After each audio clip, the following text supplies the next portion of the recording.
మాజీ మంత్రి Congress party senior నాయకులు చిలుకూరి రామచంద్రారెడ్డి మచ్చలేని మహామనిషి అని పేదల సంక్షేమం కోసం పాటుపడిన మహానేత అని ఆత్మ కమిటీ చైర్మన్ గిమ్మా సంతోషరావు, కాంగ్రెస్ నాయకులు గుడిపల్లి నగేష్, సుధాకర్ గౌడ్, బండారి సతీష్, దేవిదాస్ చారి కొనియాడారు.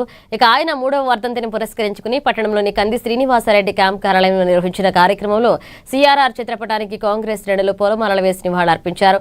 ఆదిలాబాద్ పట్టణంలో రిమ్స్ ఆసుపత్రి ఆయన చొరవ వల్ల వచ్చిందన్నారు.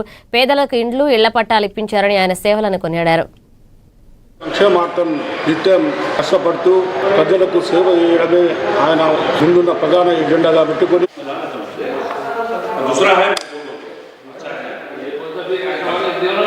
రామచంద్రారెడ్డి గారి వర్ధంతి సందర్భంగా కేఎస్ఆర్ భవన్లో ఆదిలాబాద్ నియోజకవర్గ కాంగ్రెస్ పార్టీ ఇన్ఛార్జ్ సోదరుడు కంది శ్రీనివాసరెడ్డి గారి ఆదేశానుసారంగా మరి నియోజకవర్గ కాంగ్రెస్ పార్టీ శ్రేణులందరం కలిసి ఘన నివాళులు అర్పించడం జరిగింది.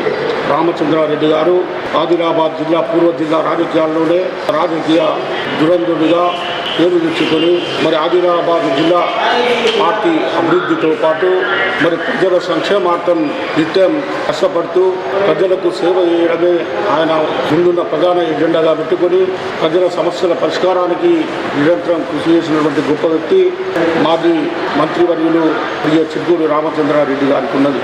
రామచంద్రారెడ్డి గారి హయాంలోనే గతంలో మెత్తడబాగు అడ్డాడి ప్రాజెక్ట్ అయితేమి, రిమ్స్ హాస్పిటల్ అయితేమి, ఇందిరమ్మ కాలనీ, అలా చాలా కాలనీలు ఆయన హయాంలోనే ఏర్పాటు జరిగినాయి తప్ప ఇప్పుడున్న పాలకుల ద్వారా ఇప్పుడున్న నాయకుల ద్వారా ఆదిలాబాద్ అభివృద్ధి చెందింది ఏమీ లేదు.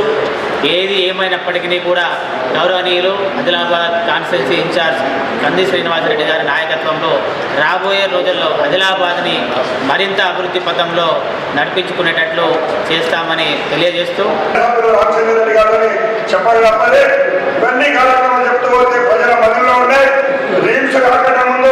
ఆదిలాబాద్ చుట్టుపక్కల పేదరికంలో బతుకుతున్న ప్రజలందరికీ నొప్పి తక్కువంటే ఇక్కడ స్కాన్కి లేకుండా ఎక్స్రే లేకుండా యోగ్మాన్ మూలంగానే వాళ్ళకు రావడానికి వచ్చే 40,000 రూపాయలు ఉంటుండే. ఇలా 40,000 ఎక్కడికి వెళ్తామని తక్కువ జాతున్నా కూడా డబ్బులు దొరికేది ఎక్కువ బాధపడి ఇంకెక్కువ క్షీణించే పరిస్థితి ఉంటే పేదలకు మేలు కలగాలని లీడ్స్ తెచ్చిండు. మరి వాళ్ళ ఇంద్రమ్మ కాలంలో ఆనాటి ప్రభుత్వ స్థలం 5 లక్షల ఎకరం కొని అందరి కుటుంబాలకు కూడా నిర్వహించిన కాంగ్రెస్ పార్టీ రామచంద్రారెడ్డి గారికి చిలుకూరి రామచంద్రారెడ్డి గారి మేమందరం ఆశయ సాధన గురించి ముందుకు వెళ్తాం. ఆయన చిరకాల స్వప్నం సీసీఐని పునరుద్ధరించుకోవాలని, అది ఈరోజు అనిర్వమైన స్థానంలో ఉన్నది.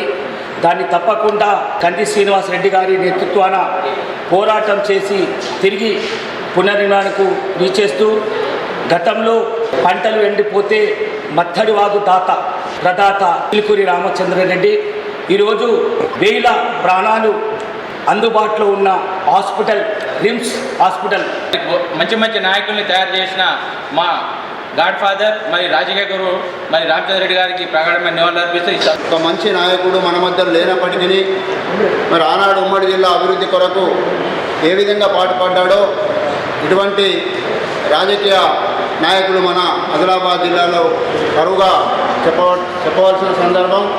ఒక్క రూపాయి కూడా కరెక్టర్ లేనటువంటి నాయకుడు ఆదిలాబాద్ జిల్లాలో శ్రీ రామచంద్రారెడ్డి గారు.